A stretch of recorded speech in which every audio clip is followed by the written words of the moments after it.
Agora eu trago dados de um outro levantamento que apontou que 7 a cada 10 estudantes brasileiros de 15 anos não aprenderam o mínimo esperado de matemática. É o que mostra o PISA 2022, principal avaliação de educação básica no mundo.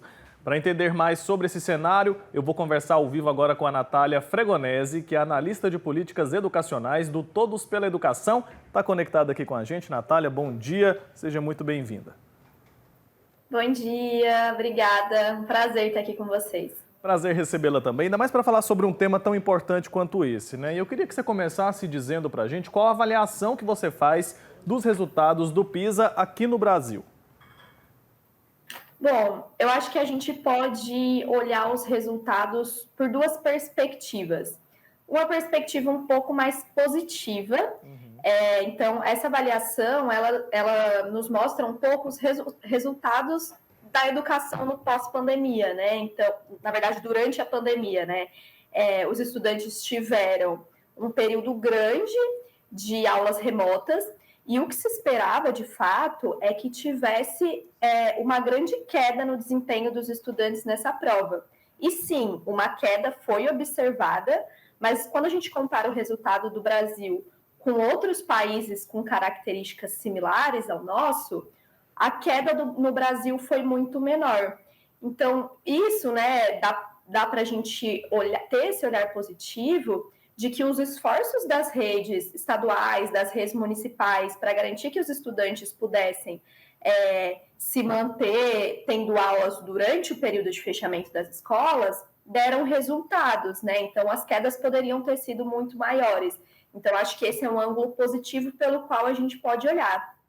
Por outro lado, pela lente mais negativa da análise, o Brasil está estagnado há mais de 10 anos no seu desempenho nessa avaliação. Então, está muito abaixo da média dos países desenvolvidos e está lá embaixo no ranking de todos os países.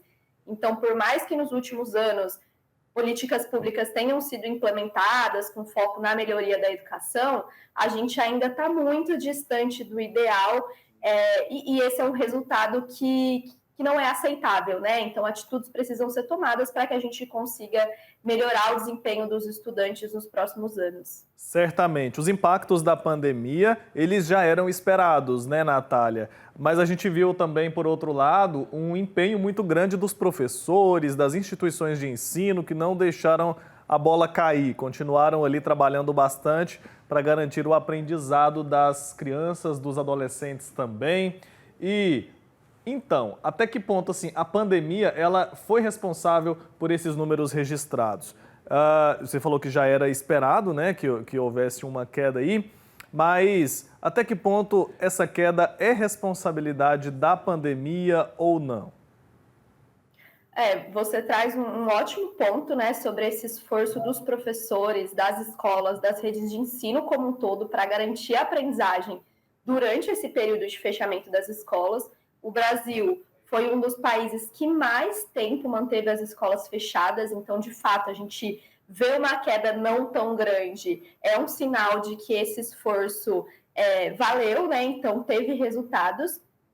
E sim, a pandemia é um dos motivadores para ter essa queda no desempenho, mas a gente não pode colocar toda a culpa nesse período da pandemia, porque o Brasil já vinha apresentando resultados muito críticos há décadas, né? Então, na verdade, existem problemas estruturais hoje na educação brasileira que explicam um pouco desses resultados ruins que a gente observa nessa avaliação em comparação tanto com países desenvolvidos, mas com outros países de características similares ao do Brasil.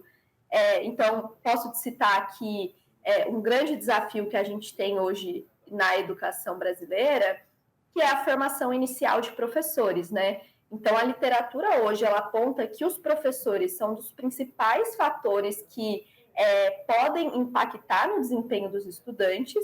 E aí, para que a gente tenha bons resultados, que os estudantes consigam se desenvolver plenamente, é necessário que a gente tenha bons professores.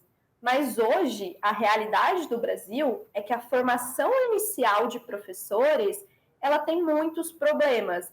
Então, os professores estão chegando nas redes de ensino, nas escolas, com muita dificuldade de ter a sua atuação porque não tiveram uma boa formação inicial. E, claro, a gente tem ótimos professores que conseguem se desenvolver, que dão ótimas aulas, mas a realidade, de forma geral, é que essa formação inicial ela não está dando conta de preparar os professores para todos os desafios que encontram em sala de aula.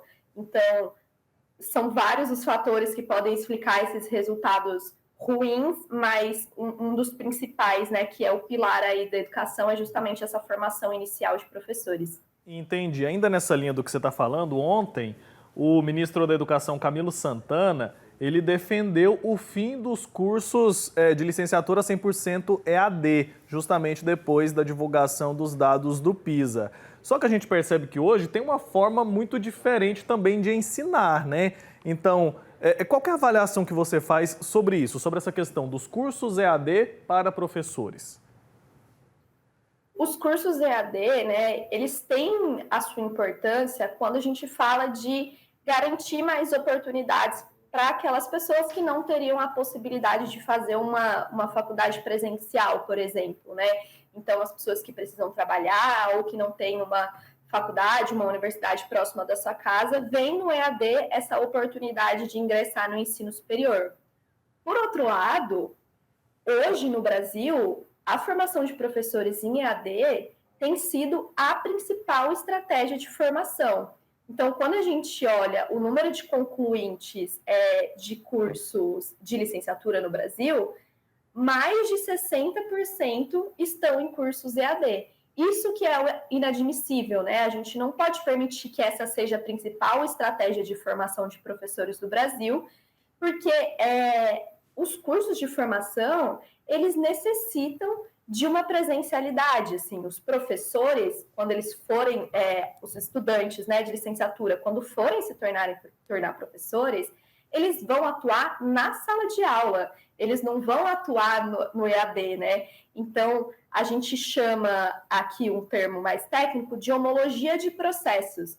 Os estudantes, eles precisam estar em contato com os professores na sala de aula para que ele consiga depois, nas suas aulas, quando ele efetivamente se tornar um professor, replicar o que ele aprendeu durante a sua formação.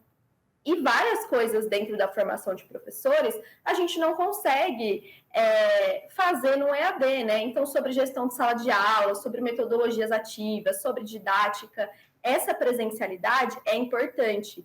Então, cursos 100% online para a formação de professores não funcionam. A gente precisa ter uma parte presencial, uma grande parte presencial para garantir essa boa formação. E, além disso, é importante que o Ministério da Educação melhore o processo de regulação e avaliação desses cursos, né, que hoje estão se expandindo, se proliferando de maneira desordenada, cursos de baixa qualidade. Então, é super importante essa fala do ministro de tentar frear esse crescimento de cursos de baixa qualidade e garantir uma melhor formação para os professores. Certamente, né? Se o trabalho deles principal vai ser em sala de aula, eles precisam ter essa experiência ali, justamente nesse ambiente, para garantir mais qualidade nesse ensino. Natália Fregonese, obrigado pelo seu tempo aqui, pela participação, por nos ajudar a entender um pouco mais sobre esse estudo, que tem repercutido bastante, mas se a gente for analisar os dados, a gente percebe que no mundo todo essa foi a tendência, né? Uma redução, e a gente agora tem que correr atrás desse prejuízo. Até a próxima, viu? Obrigadão, ótimo dia para vocês. Ótimo dia, tchau, tchau.